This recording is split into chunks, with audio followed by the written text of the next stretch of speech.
estimate would be the chance of survival for these? Oh, well, some of them have very good chances if there is enough food and enough drug.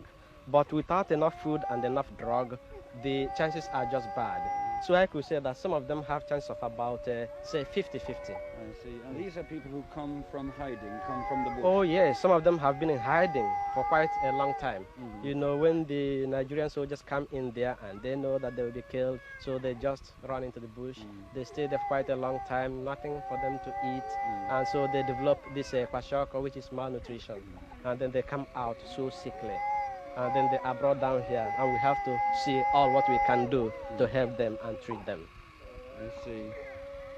And there's no question of surrendering for these people, despite... Oh, no. That doesn't come into question at all. Because we know that surrendering means death. It means torture. It means death. It means something worse than this. That doesn't come into question at all. We are not thinking about it.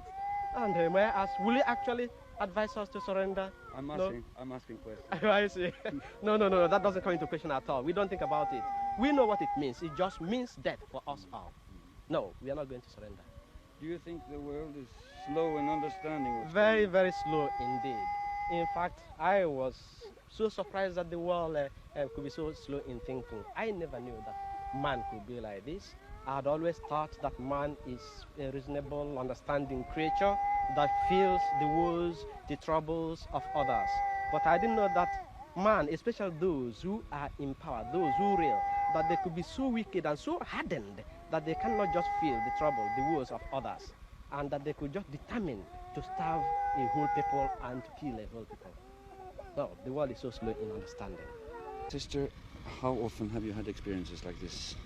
About 6 times in all in the last 2 months. I see. Now, how many did come in today after the last 13 in all. 6 patients, and 2 have died, and the rest came in dead. I see. How many dead all told? 7. 7 dead. This hospital, has it been bombed? Not directly, no. It is about the only hospital, I think, that has escaped so far. The only hospital in Biafra? I think so, as far as I know, yes. I understand that some persons got killed at another hospital today. Yes, today in an inquiry. 1 patient was killed and 1 nursing sister was injured. There are 1,500 patients in that hospital. You've had the planes over here often? Oh, near almost every day, yes.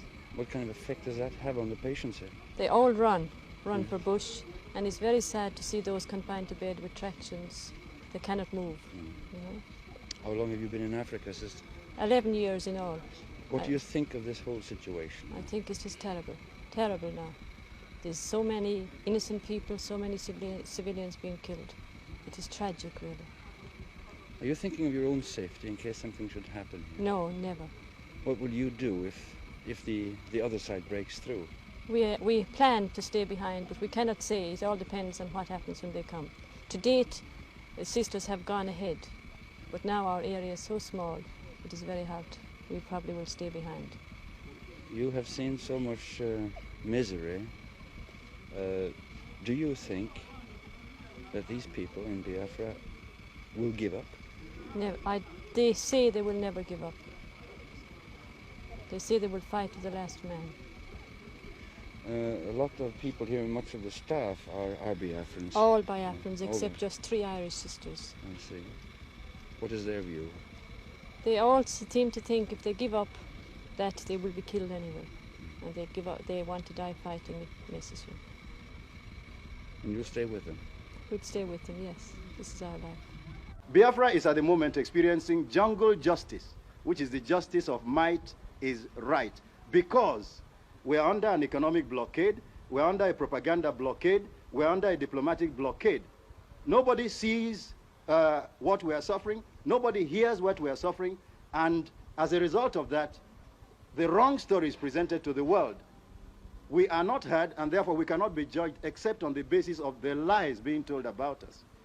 When we have been able to overcome this jungle justice and we are heard, then we will then get the civilized justice, because our case will be brought into the open.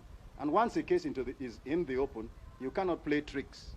We are now victims of blackmail because we are being suppressed, we are being muzzled. But you still fight on.